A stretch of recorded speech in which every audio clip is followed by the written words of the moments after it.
ભાઈ કોઈ અંદર અંદર નો રહેવું જોઈએ કોઈ. હા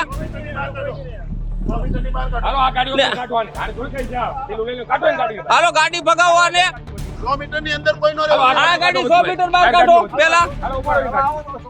હા આ એજન્ટ ધમકાવા આવ્યા તમારા.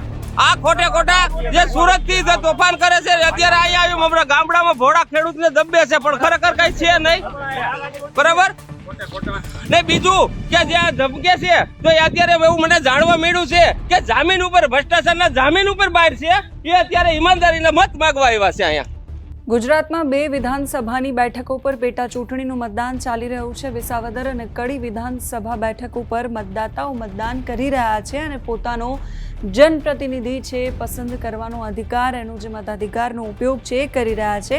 3 વાગ્યા સુધીમાં વિસાવદરમાં 47.67% મતદાન થયું અને કડીમાં 46.33% જેટલું મતદાન છે એ થયું છે.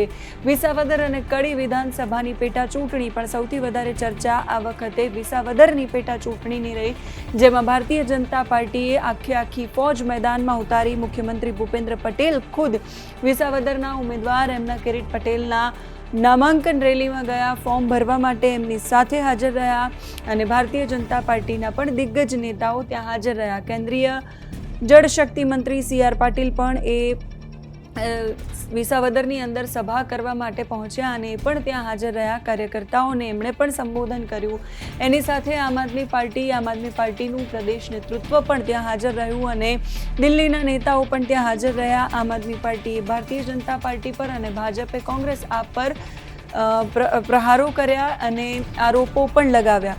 વિસાવદર વિધાનસભાની પેટા ચૂંટણી જ્યાં સતત બબાલ અને સતત આરોપો અને વાર પલટવાર સામે આવી રહ્યા છે, બબાલના દ્રશ્યો સામે આવી રહ્યા છે, બોગસ વોટિંગના આરોપો લગાવવામાં આવી રહ્યા છે, ફરિયાદો કરવામાં આવી રહી છે.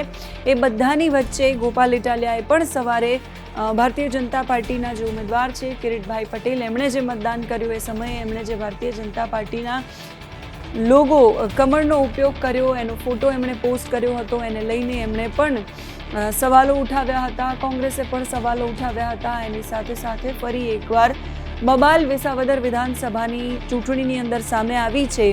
સુરતના કોર્પોરેટર વિપુલ સુહાગિયા એ વિસાવદરના ભેસાણમાં જોવા મળ્યા અને સ્થાનિક લોકોએ વિડીયો બનાવ્યો. ભારતીય જનતા પાર્ટીના કાર્યકર અને આમ આદમી પાર્ટીના કાર્યકર વચ્ચે બબાલ થઈ. એ આખો વિડીયો છે એમાં શું હકીકત વર્ણવવામાં આવી રહી છે એ સાંભળીએ.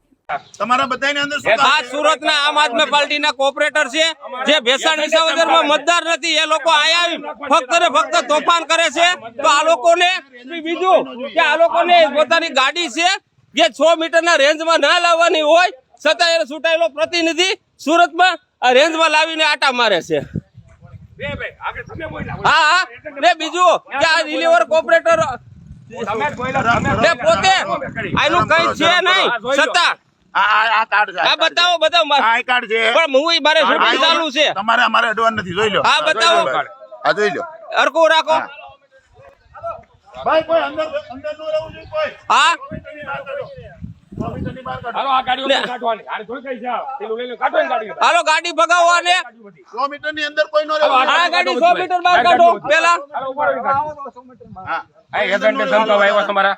આ ખોટે ખોટા જે સુરત થી જે તોફાન કરે છે અત્યારે અહીંયા આવ્યું હમણાં ગામડામાં ભોળા ખેડૂત ને દબે છે પણ ખરેખર કઈ છે નહીં બરાબર ને બીજું કે જે આ ધમકે છે તો એ અત્યારે એવું મને જાણવા મળ્યું છે કે જામીન ઉપર ભ્રષ્ટાચારના જામીન ઉપર બહાર છે એ અત્યારે ઈમાનદારીના મત માંગવા આવ્યા છે અહીંયા જે હાલ 18 લાખના છે.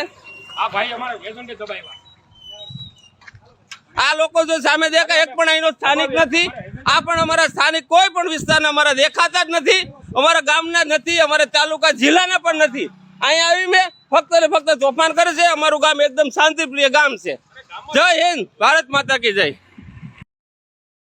તો વિસાવદર વિધાનસભાની પેટા ચૂંટણી અને ફરી એકવાર ત્યાં બબાલ જોવા મળી છે. વિસાવદરમાં હવે મતદાન પૂરું થવાને આડે બસ ગણતરીના કલાકો બાકી છે અને કલાકો પહેલા પણ હજુ એ બબાલો યથાવત છે. વિસાવદર વિધાનસભાની પેટા ચૂંટણીમાં 47% જેટલું મતદાન થયું છે. 2 કલાક બાકી છે. કોની કિસ્મતનો તારો ચમકશે એ ઈવીએમ પેટી જ્યારે ખુલશે 23 તારીખે ત્યારે ખબર પડશે. મતદારો વધારે પ્રમાણમાં મતદાન કરે એના માટે તમામ પાર્ટીના નેતાઓ અને તમામ પાર્ટીના કાર્યકરો પણ પ્રયાસ કરી રહ્યા છે. જે પણ અપડેટ્સ આવશે વિસાવદરથી તમારા સુધી પહોંચાડતા રહીશું. અત્યારે આ વિડીયોમાં બસ આટલું જ. નમસ્કાર.